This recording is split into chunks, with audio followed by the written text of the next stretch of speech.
ஒரு குட்டி கதையிலிருந்து ஆரம்பிப்போமா?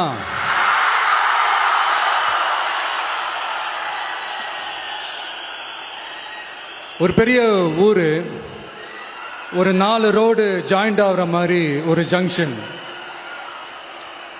ஒரு பிஸியான ஏரியா, ஆள் நடமாட்டம் அதிகமா இருக்கக்கூடிய ஒரு ஏரியா. அங்க சென்டர்ல ஒரு முரட்டு ஜல்லிக்கட்டு காலை ஒன்று நின்றுட்டு இருக்கு. காலில் மண்ணை வீசிக்கிட்டு சீறிக்கிட்டு அப்படியே நின்றுட்டு இருக்குது. யாருமே பக்கத்தில் போக முடியல. அந்த இடம் ஒரு கேஷுவலா மாறணும் அப்படின்னா அந்த காளைய அடக்கி அமைதி ஆக்கினாதான் மறுபடியும் ஒரு பேக் டு நார்மல் சிச்சுவேஷனுக்கு அந்த இடம் மாறும். அந்த ஊர்ல இருக்கிற ஒரு சில பேருக்கு மட்டும்தான் அந்த காளை அடங்கும். அவங்க யாருமே அங்க இல்லை. ஆனா அந்த கிரவுட்ல இருந்த ஒரு சில பேர், ஆல்ரெடி அந்த காளையை அடக்கணங்களோட இருந்த ஒரு சில பேர், எங்களுக்கு இல்லாத அனுபவமா? நாங்க பார்க்காத காளையா? நாங்க பார்க்காத மாடா? நாங்க போய் அடக்குறோம்னு சொல்லிட்டு உள்ள போறாங்க. ஒருத்தராலையும் அந்த காளையை தொடக்கூட முடியல. எல்லாரையும் அடிச்சு வீசி தூக்கி போட்டுருச்சு.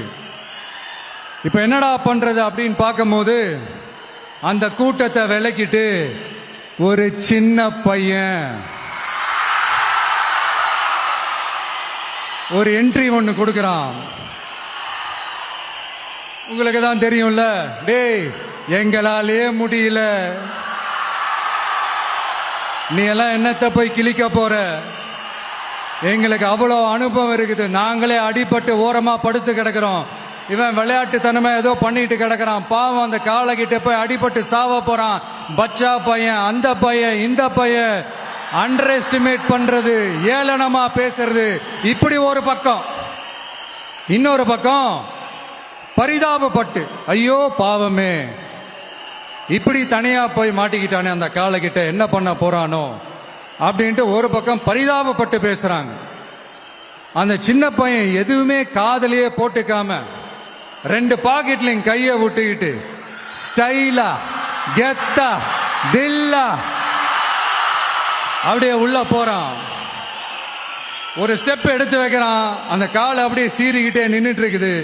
இன்னொரு ஸ்டெப் எடுத்து வைக்கிறான், கால் அப்படியே சீறிக்கிட்டே முன்னாடி வருது. மக்கள் எல்லாரும் பதட்டத்தோட அப்படியே பார்த்துட்டு இருக்கிறாங்க.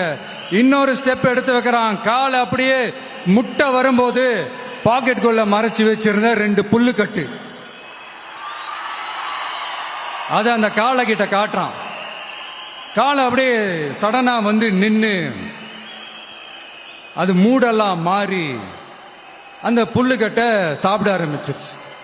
அந்த சின்ன பையனும் அந்த காளை அப்படியே தடவிக்கிட்டே வரான். காளையும் பக்கத்துல ஒரு குழந்தை மாதிரி நடந்து வந்துகிட்டு வருது. பக்கத்துல இருந்த ஒரு வயல்வெளியில அந்த காளையை மேய விட்டுட்டு வரான். மக்கள் எல்லாரும் அந்த பையனை ஆச்சரியமா பாக்குறாங்க.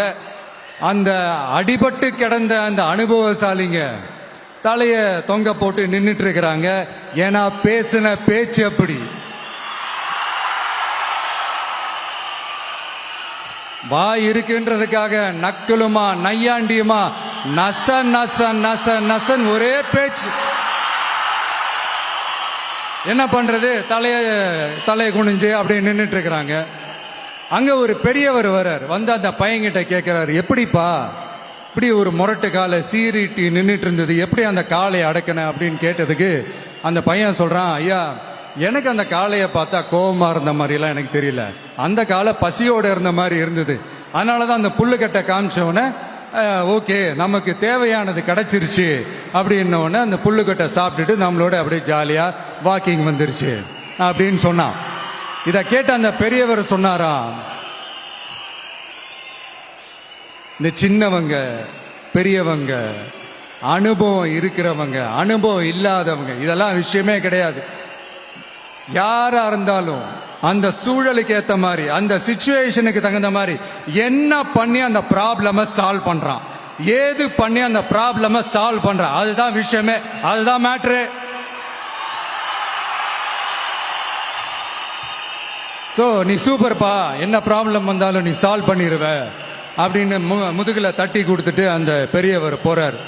இப்போ அந்த கதையில அந்த முரட்டு ஜல்லிக்கட்டு காலை தான் நம்ம தமிழ்நாட்டு அரசியல் களம். அந்த பெரியவர் தான் நம்ம தமிழக மக்கள்.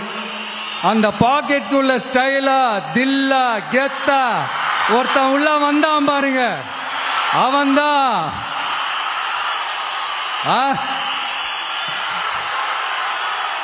நான் இல்லைங்க, நான் இல்ல, நானு நீங்க நாம எல்லாருமா சேர்ந்து மாபெரும் மக்கள் சக்தியா இருக்கக்கூடிய நம்ம டிவிக்கு, அதுதான் அந்த சின்ன பையன்.